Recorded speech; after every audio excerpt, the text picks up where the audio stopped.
নমস্কাৰ বন্ধু বান্ধৱীসকল নৱতক ইউটিউব চেনেলৰ সকলোকে স্বাগতম জনাইছোঁ। সকলোৱে জানে যে জুবিন দাৰ গীত সদায় ৰিলিজ হৈ থাকে। ইয়াৰে ভিতৰত এটা নতুনকৈ জুবিন দাৰ থিয়েটাৰৰ গীত এটা ৰিলিজ হৈছে। 2025-26 বৰ্ষৰ নাট্যবৰ্ষত বৰদৈচিলা থিয়েটাৰৰ ৰাৱণ নাটকখনত জুবিন দাৰ বাতৰিয়া গীতটি শুনিবলৈ পাব।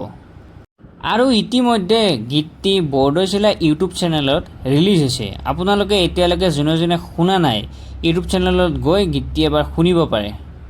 তেতিয়াহ'লে নেক্সট খবৰটো ক'বলৈ ওলাইছোঁ সাইয়াৰা মুভিৰ বিষয়ে। সাইয়াৰা মুভিখন যেতিয়াৰ পৰা ৰিলিজ হৈছে ৰেকৰ্ডৰ পৰা ৰেকৰ্ড ব্ৰেক কৰি আছে। ইয়াৰে ভিতৰতে আৰু এটা ৰেকৰ্ড ব্ৰেক কৰিছে যে সাইয়াৰা মুভিয়ে আশিকি 2 লাইফ টাইম কালেকশ্যন 4 দিনতে ক্ৰছ কৰিছে। সকলোৱে গমে পায় যে সাইয়াৰা মুভিৰ ডাইৰেক্টৰ আছিল মোহিত সুৰি আৰু মোহিত সুৰি আশিকি 2ৰো ডাইৰেক্টৰ আছিল। আপোনালোকক জনাই দিওঁ যে আশিকি 2ৰ world wide life time gross collection আছিল 109 crore rupees আৰু সাইয়াৰা মুভিয়ে এই ৰেকৰ্ডটো ব্ৰেক কৰি 150 crore rupees কালেকশ্যন কৰিছে 4 দিনৰ ভিতৰত। ইয়াৰে লগতে কেচাৰী চেপ্টাৰ 2ৰো life time gross collection Saiyaara মুভিয়ে ক্ৰছ কৰি দিলে।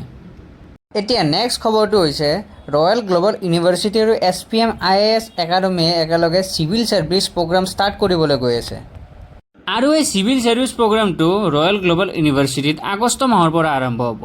আপোনালোকে যোনে ইণ্টাৰেষ্টেড জইন কৰিব পাৰে। বাকী এতিয়া নেক্সট খবৰটো হৈছে ইউটিউবাৰ হৰ্ষ বেনিৱাল আৰু পুৰব জাৰ বিষয়ে।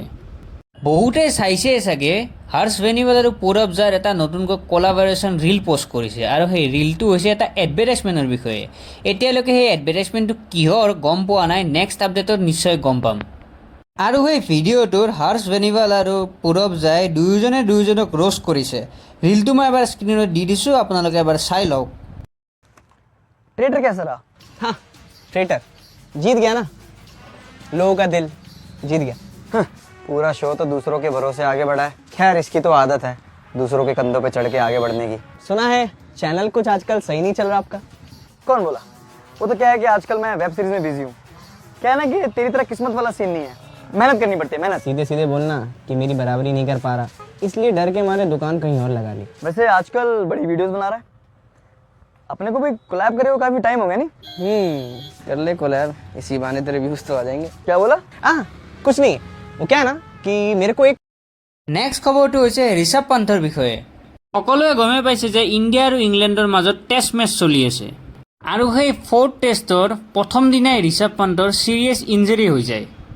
আৰু এই ইঞ্জুৰি ইমানেই চিৰিয়াছ হৈছিল যে ঋষভ পান্তে ভালকৈ খোজো কাঢ়িব পৰা নাছিল আৰু ডক্টৰেও মানা কৰিছিল যে ঋষভ পান্তে আৰু খেলিব নালাগে। কিন্তু যেতিয়া ডে 2ত ঋষভ পান্থক টীমৰ দৰকাৰ হ'ল, ঋষভ পান্তে তেতিয়া একো নাভাবি আকৌ গ্ৰাউণ্ডত বেটিং কৰিবলৈ আহিল আৰু সেই চিৰিয়াছ ইঞ্জুৰি লৈ ঋষভ পান্তে খেলিব অহাৰ লগতে হাফ চেঞ্চুৰীও স্ক'ৰ কৰি দিলে। আৰু এই সাহসিকতাৰ বাবে তাতে থকা গোটেই ষ্টেডিয়ামৰ মানুহে ঋষভ পান্থক ষ্টেণ্ডিং অভেশ্যন দিয়াৰ লগতে ইংলেণ্ড ক্ৰিকেটাৰ জৰুতেও এনেকুৱা সাহসিকতা দেখি ঋষভ পান্থক এপ্ৰিচিয়েট কৰিলে। ঋষভ পান্থৰ এই সাহসিকতা দেখি মোৰ ফালৰ পৰাও ঋষভ পান্থলৈ চেলিউট জনাইছোঁ। সঁচাকৈ আমাৰ ভাৰতীয় ক্ৰিকেট দলত ঋষভ পান্থৰ দৰে এনেকুৱা সাহসী খেলুৱৈ থকাৰ বাবে আমি সকলো ভাৰতীয়ই গৌৰৱ অনুভৱ কৰিব লাগে। তেতিয়াহ'লে আজিৰ ভিডিঅ'টো ইয়াতে সমাপ্ত কৰিছোঁ। ধন্যবাদ।